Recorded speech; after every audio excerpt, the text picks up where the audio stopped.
Yung point ng buhay nila na na-realize nilang naiwan sila, yan po ang pinakamasaklap na pwedeng maranasan ng isang tao. Sapagkat daranasin niya ang isang kapighatiang never pang naganap. Never pang nangyari. So ito po ay history. History ng katatakutan, history ng kabalakyutan, kasamaan, at history ng Antikristo. Hindi po biro ang maiwan sa tribulation. Alam niyo po ba, binubulay ko lang po naaawa na ako. Yes, nagpapakasasa sila sa mga pinakamahal na mga bagay. Actually, meron dyan yung mga taglay nilang pinakamahal na relo. Taglay nila ang pinakamahal na cellphone. Taglay nila ang pinakamahal na kotse, sakyan. Even nagmamay-ari sila ng maraming mga negosyo sa mundo. At ang masaklap na kapako sila doon, hindi sila tumitingin doon sa nagpapako para makamit ang pangako, si Jesus, no? Pero ayaw nilang marinig man lang ang mga bagay na ganyan. Alam niyo po bang naranasan po namin yung sabihan kami na ayaw namin mga ganyan topic kasi pag ganyan ang topic, aalis kami. I experienced that. Kumbaga talagang nag-i-start pa lang ako to share my faith, to share the truth about the Lord Jesus Christ in the Bible. Talagang, kumbaga, sinashut down na kami, no? Para, yeah, I mean, it's something like a very natural thing to an unbeliever. So, wag tayong magtataka doon. Pero nakakaawa po sila. Grabe po yun. Actually, yung mga nasa litratong yan na nilalagay ko, hindi lang po yan ang ganyan ano. Kumbaga, ano lang po yan na, kumbaga para mga paglalarawan lang yan, no?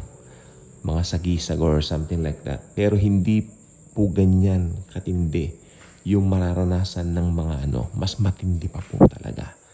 Na, alam niyo may mga nakakaalam ng doktrina ng rapture pero ayaw nilang paniwalaan na mga unbeliever po, alam nila ang tungkol sa rapture. Alam nila yan. Kaya pag dumating na po yan, nawala tayong mga Kristiyano rito, millions of people will disappear. Mga Christians po, yung born again Christians. Pag nangyari na po yan, ang mangyayari po ay marirealize ng mga taong ito, totoo pala ang rapture. And then, sana naniwala ako kay Jesus. Sana naniwala ako doon sa mga grace preacher na nag-pre-preach, sasabihin nila. Pero huli na ang lahat problem. Pero kung tutuusin, may opportunity pa rin na maligtas. Pero hindi na po blood of Christ ang kasagutan for them to attain salvation because at that time, at that dispensation, their own blood matters a lot. Dahil yung blood nila, yan ang magliligtas sa kanila. Faith in Jesus, yes. Of course, lagi nandoon yon. Dahil si Jesus ay Diyos, siya ang namatay sa cross, pero dahil tapos na po yung dispensation ng biyaya, kaya ang mangyayari po niyan ay they have to make a choice, magpapugot o magpatatak. Kasi may alok po ang Antikristo. Pag nagpatatak ka, hindi ka pupugutan. Makakabili ka. Makakapunta ka sa mga malls. Yung mga malls na existing na yan, I believe it will still exist sa panahon ng Antikristo. Dito pa lang po sa atin sa Maynila, dito pa lang po sa atin sa Pilipinas, kamo na, ang dami na po natin mga malls, mga makabago. Amen?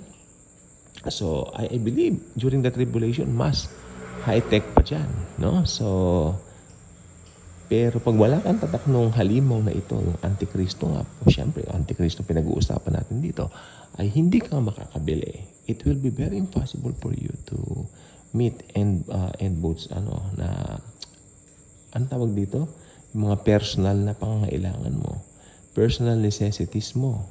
Paano yan?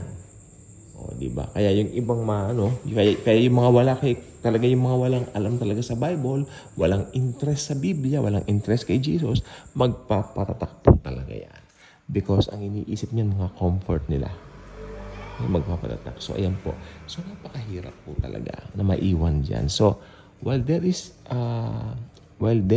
yet still time, no, magdesisyon na po kayo. Paniwalaan nyo na namatay si Jesus sa cross, past, present, future.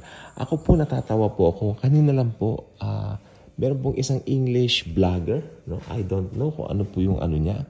Pero sabi niya, naiwan daw sa rapture yung mga tao dahil daw masama ang mga gawa nila. Gusto kong mag-comment eh. Yes, ikaw, maiiwan ka. Ikaw na vlogger ka. Sabihin ko naman po, you who made this video, you will also be left behind ka ko sana eh. Because you don't believe in the finished work of Christ. Alam niyo, ganito po yan. Yung mga maiiwan, yung mga hindi nagtiwala sa gospel of grace, yung mga hindi naniwala na si Jesus Christ ay sapat na. Okay? Kasi halimbawa, naiwan ka dahil sa sarili mong gawa. Naiwan ka dahil gumagawa ka ng masama and all that. Well, hindi ba sabi ng Bible, lahat nagkasala? Walang matuwid, wala kahit isa. Ibig sabihin lahat ng tao born in sin. Merong Adamic nature. Okay? Merong sinful nature. Kaya gumagawa ng masama ang tao dahil may sinful nature. Okay? Hindi yung gumagawa ka ng masama tapos lalo ka nagiging makasalanan. No, it's not that. It's not that way. The other way around ang tama sapagkat gumagawa ka ng masama dahil may sinful nature ka.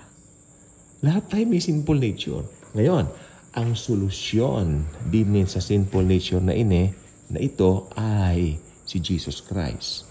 Only through Jesus Christ will that sinful nature be removed once for all time.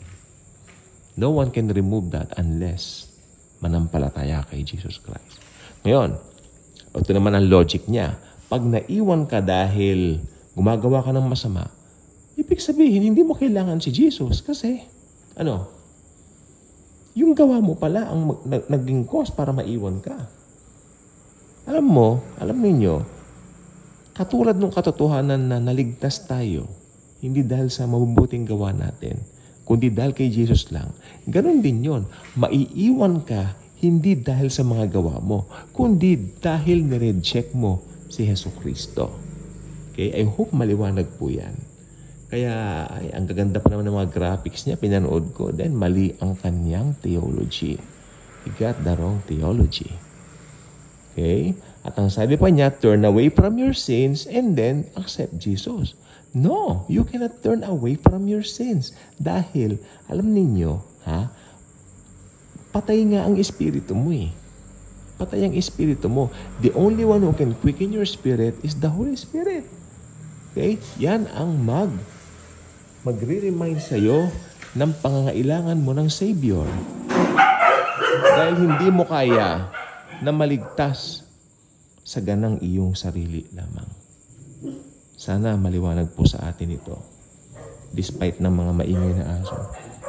Maingay po talaga dahil dito po naman alam natin maraming mga dumadaan-daan. So, mga pusa, may mga tao pang naglalakad-lakad. So, ayun. Again, uulitin ko, katulad ng hindi tayo maliligtas dahil sa mabubuting gawa natin, ganun din, hindi ka pwedeng maiwan dahil sa gawa mo. Naiwan ka sa rapture kasi hindi mo pinanampalatayanan na si Jesus ay sapat na para maligtas ka. Yun ang dahilan ba't ka maiiwanan. Hindi totoo yung naiwan ka dahil gumagawa ka ng masama. Tandaan mo, makasalanan lahat ng tao. Proper theology lang po ang kailangan. Ang malungkot po nito, marami ng matatandang pastor, marami ng matatandang nagtuturo ng Bible. Bakit di po nila alam ang katotohanan na yan? Dahil nagmamatigas po kasi sila. Kung yan na ang turo dati, yan na rin po ba ang ating, sabi nga ni Rene Rowland, tsaka ni Buzz Reichen, na mga talagang hinahangaan kong mga preachers, Dahil, sabi niya, it doesn't follow. Even you, from the very beginning, you are preaching that kind of doctrine. It doesn't mean that you will preach that for the rest of your life. Because there is a time that God will reveal the truth to you. Revelation means, ibig sabihin, unti-unti kurtina binubuksan. Kasi ng panahon po ng mga yan, 50s, 60s, I don't think na ganito na po ka-revolutionize ang grace. Hindi pa po siguro. Pero alam nila, naliligtas sa pero syempre, ang Panginoon naman ay maunawain. Maunawain si Lord. Kung nung panahon na yan, 1950s, ganyan, so naintindihan niya. Okay? Pero sa panahon natin ngayon, binuksan na po tayo. Come on, let's embrace the truth. Let's embrace the truth. Jesus alone saves. Hindi ka maliligtas ng sarili mong gawa. Dahil si Jesus lang po ang tagapagligtas. Good night. God bless.